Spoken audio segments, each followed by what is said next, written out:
Selamat pagi. Assalamualaikum warahmatullahi wabarakatuh.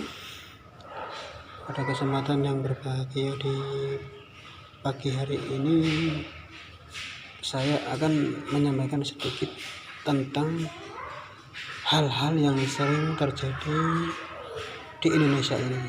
Ya, contohnya ada orang yang mengadakan tahlil, dibiatkan, dibid'ahkan, bahkan dibilang diharamkan, bahkan dibilang hal yang tidak baik. Kita sebagai warga negara Indonesia yang berketuhanan yang Maha Esa dan berbhinneka tunggal ika, jadi kita itu istilah hidup. Menurut saya itu kita harus saling menghormati. Misalnya si A ini berpegang teguh pada keyakinan Imam Al-Ghazali, silakan kita hormati dan kita hargai. Contoh misal si B ini memakai Imam Hanafi, ya. Ada juga yang memakai 5 imam atau 4 imam atau berapa imam gitu ya.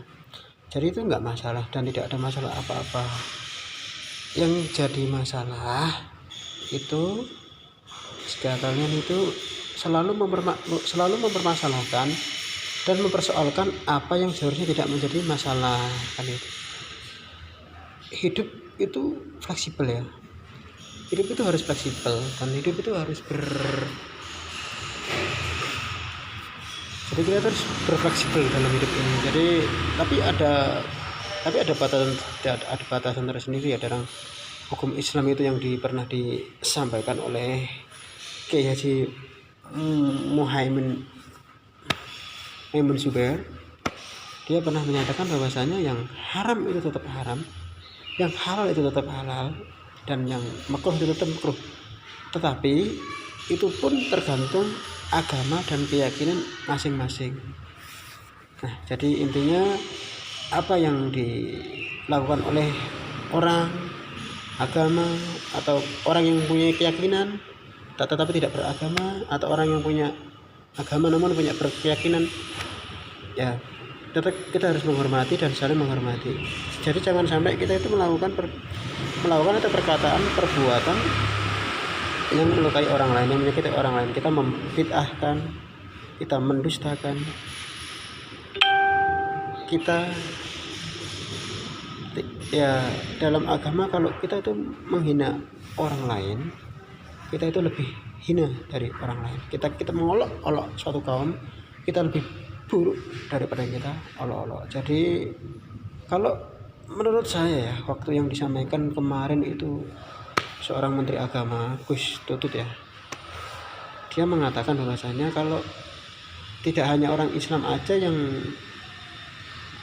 maksudnya itu setiap agama itu wajib mengadakan istilahnya itu doa sendiri.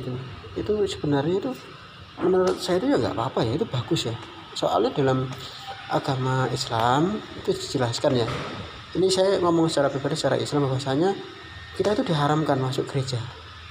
Nah, kalau dalam agama Islam, nggak tahu kalau dalam agama lain, nggak tahu kalau posisi kita tuh presiden, gubernur atau apa, kita diundang untuk masuk ke gereja lah. Itu beda kan, itu ada pengecualiannya.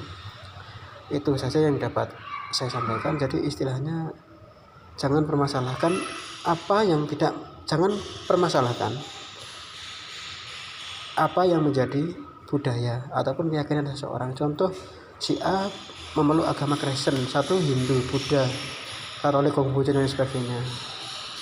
Nggak apa-apa, itu urusan mereka sama Tuhan mereka, bukan sama kita ya. Jadi intinya itu yang berhak menilai kita itu ya hanya Allah Subhanahu wa taala, yang berhak menentukan dosa, pahala itu hanya Allah Subhanahu wa taala, dan menentukan surga itu hanya Allah Subhanahu wa taala. Jangan sekali-kali kita itu menjadi Allah Subhanahu wa taala, atau lebih-lebih kita itu mengambil hak prerogatifnya Allah Subhanahu wa taala. Berarti bahwasanya jika kita sudah mengambil hak prerogatifnya Allah Subhanahu wa taala, terus kita itu sebagai apa? Kita itu sebagai manusia atau sebagai apa? Jadi intinya lakum dinukum waliyadin, kan seperti itu kan, sudah jelas di Al-Qur'an, sudah jelas. Jadi bagimu agamamu, bagiku agamaku. Seperti pula keyakinanmu ya keyakinanmu, keyakinanku ya keyakinanmu.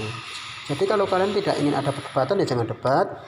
Kalau kalian tidak ingin ada pertengkaran ya jangan bertengkar kan gitu. Kalau kalian ingin adanya perdamaian ya perdamaian itu dimulai dari kita sendiri. Dari diri kita sendiri, dari organisasi kita dan lain sebagainya. Itu saja yang dapat saya sampaikan. Semoga Indonesia lebih baik dan lebih maju dan COVID-19 segera berlalu. Amin. Allahumma amin. Salam restorasi. Salam politik tanpa mahar uang. Ingat pesan Mbah Gus Dur, saya jadi presiden hanya modal dengkul. Terima kasih.